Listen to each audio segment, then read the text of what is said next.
On today's episode of the PKD Dietitian Podcast, we have a listener question episode. And the question of the day is from Andy B., who wrote in asking, does the timing of when I take a supplement affect how well it works or not? A simple question, not so much a simple answer. The short answer is yes, no, and it depends. When it comes to supplements, how, when, and what you take them with can impact both that supplement's absorption and effect, but also can potentially impact any medications you are taking, making them more or less effective. Now, this episode isn't a deep dive into supplement interactions. If it was, it would be an epically long episode, but more of an overview for you. I want you to start thinking about the supplements that you are taking and how they can be impacted by timing and other components of your routine. Don't worry, I'm going to hit on some really good tips on timing for some common supplements taken in the PKD world. That being said, I highly recommend that you talk with your dietitian and or medical provider and do a deep dive into what you are taking or even thinking about starting to ensure that the dose and timing are optimal for you, or even if it's a good supplement for you at all.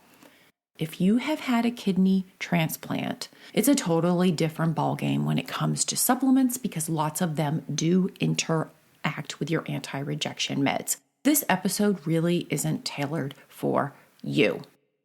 Also, this is not a list of supplements that I'm saying you should start or need to be taking. I very much believe in individualized supplements and goals around them.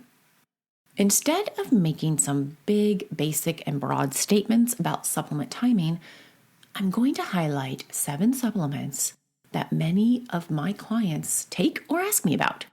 So join me in looking at iron, curcumin, calcium, vitamin D, omega-3 fatty acids, B-complex vitamins, and magnesiums. We're going to look at the timing for taking them and some potential interactions that are worth knowing about. We are going to start with iron because, well, iron is the most sensitive supplement of the group. If you are taking iron or read any of the labels around iron, it often recommends to be taken on an empty stomach or 1 to 2 hours before or after eating. This is when it's best absorbed because iron likes a little acid, stomach acid that is. However, some folks don't tolerate iron on an empty stomach. For my clients who are struggling with tolerating iron, I have them try taking it before bed. If you are taking calcium, magnesium, or zinc supplements, avoid taking them with your iron supplement. And on a side note, my favorite iron is called Vitron C. I find it to be very well tolerated with no constipation, and I see really good results with my clients who are iron deficient or need supplementation. When it comes to interactions that could impact your iron, I mentioned calcium, magnesium, and zinc. These 3 compete for absorption in your gut with iron, so they ultimately can reduce how much you are absorbing. Curcumin and fiber supplements also can impact your iron absorption because they bind to that iron and they can prevent it from being absorbed up to 90%.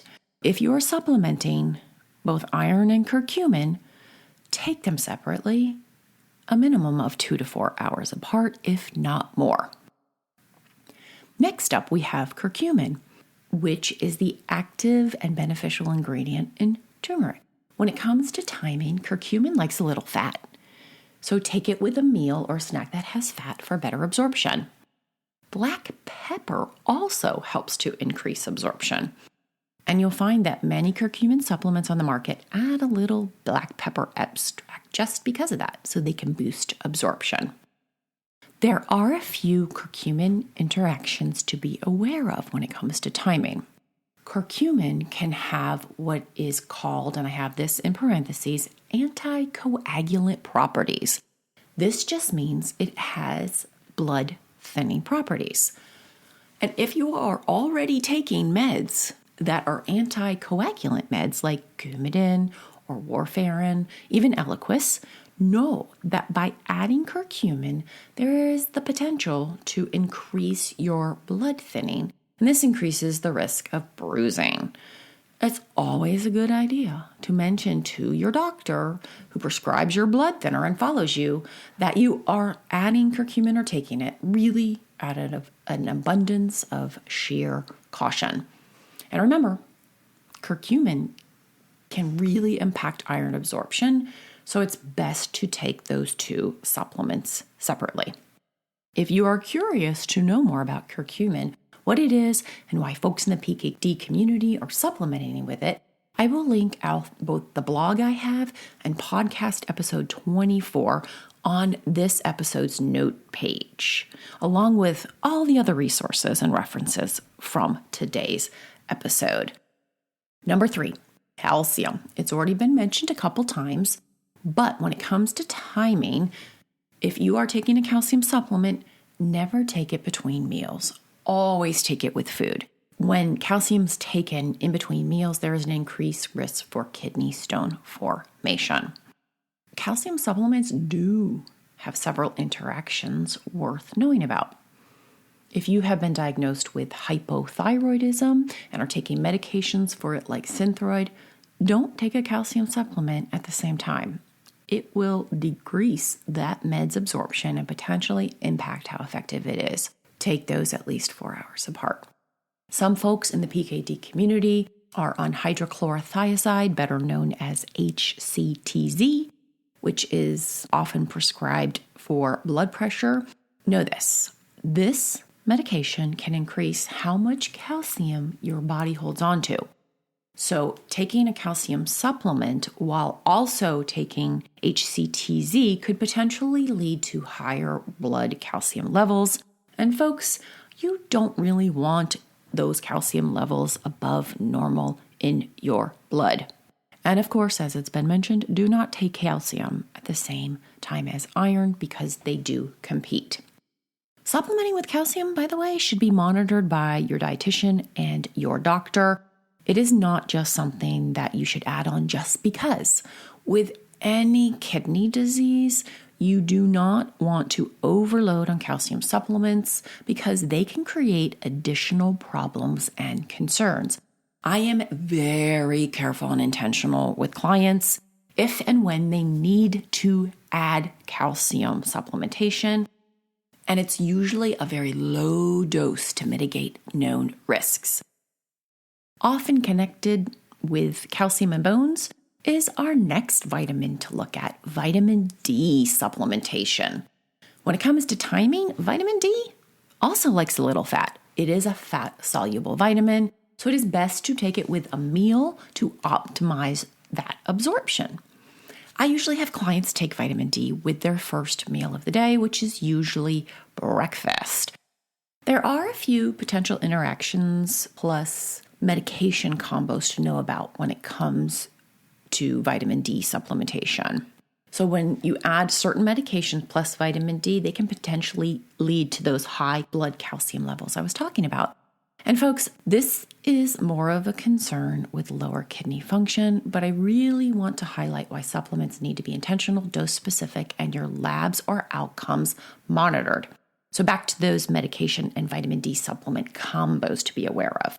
If your doctor puts you on something called calcitriol, taking this with vitamin D can lead to higher than normal blood calcium levels. It's not that you have to stop, you absolutely need to be monitored. And there's a triple whammy if you are also taking hydrochlorothiazide, the HCTZ, with calcitriol and vitamin D. Taking these together is definitely the potential to make calcium levels go above normal. I have some great resources for you around vitamin D and PKD. I'm going to list them out in the show notes page, Episode 17 of this podcast is about vitamin D and PKD, how to supplement safely. And I also have a blog about the ultimate guide to vitamin D and PKD. Really good resources. Number 5, let's talk a little bit about omega-3 fish oil. When it comes to timing, omega-3 is, not surprising, fat soluble, and I usually recommend it with a meal. Many of my clients take it with their first meal and also with vitamin D. There are some really good omega-3 supplements on the market, Nordic Naturals being one of my favorites, that don't come with that fishy burp or aftertaste. If you are sensitive to that, just pop your omega-3 in the freezer and take them frozen. Of course, make sure you don't forget to take them. Some potential interactions with omega-3 fatty acids include, much like curcumin, omega-3 supplements can have that anticoagulant blood thinning effect. And if you are taking those prescription anticoagulant meds, the Coumadin, warfarin, or Eliquis, there's the potential for omega-3 supplements to increase blood thinning. Talk with your doctor or dietitian before starting one, or review if you are already taking one. Next up in our timing and interaction overview is a B complex. When it comes to timing, B complexes aren't very picky. B vitamins are water soluble. It can be taken with or without food. A lot of folks take them first thing in the morning. Some potential interactions and impacts for taking them include, if you are taking a long-term B vitamin, high doses of B6 can actually cause nerve toxicity over a long period of time. This is somewhat rare, but look at what you're taking. You might be taking a B complex, or you also might add in other things that have B vitamins. It's always good to look at the totals. B vitamins can also interfere with the outcome of some lab tests. For example, biotin, which is vitamin B7, can mess with thyroid hormone testing. So you get results that really aren't true. I always like to have my clients hold their B complex, among other things, several days before taking labs. And an FYI that I always tell my clients, when you take it, a lot of times it can change the color of your urine, sometimes even to a neon yellow. So it's nice to know that ahead of time so there isn't a freak out moment. Now, last but not least is magnesium. When it comes to magnesium, there are many different types. The two most common that I run into are magnesium glycinate and magnesium citrate. For timing, magnesium glycinate, it is the one that has that nice relaxing effect. The best time to take it is about 30 to 60 minutes before bed to aid with that relaxation benefit. And some of my clients actually see benefits in the evening with their muscle cramping when they add it to their nighttime routine. You just have to be careful not to take it with your iron. Timing is flexible with magnesium citrate. Some potential interactions and impact if you take magnesium are, don't take it with zinc or calcium because they do compete for absorption. And if you are taking antibiotics or those super sensitive thyroid medication, magnesium can interfere with their absorption. So don't take them together or near each other. And also note that if you start at the full dose of magnesium, especially magnesium citrate, it can put you on the toilet. So go slowly if you are starting a magnesium citrate. And that brings us to the end of our review of timing and potential interactions for 7 common supplements that are taken with PKD. Thank you, Andy, for the great question, and to you, my loyal listeners of the PKD Dietitian Podcast, for tuning in. I hope you are walking away with a new perspective on how to look at and ask about timing and potential interactions with supplements, or even some really nice PKD pearls from today's episode. Bottom line here is there can be better times to take different supplements, and it ultimately comes down to improving absorption, reducing interactions, and supporting better tolerability. I love getting these questions. It really lets me know what you are confused about or asking about within the PKD community and how I can help answer those questions. So if you have a question for the PKD dietitian, of course, which is me, please send a message to us at info@thepkddietitian.com.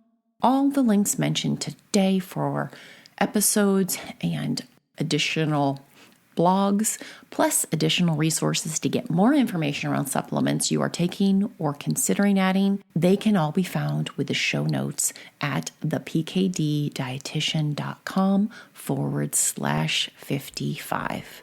And until next time, folks, happy and healthy eating.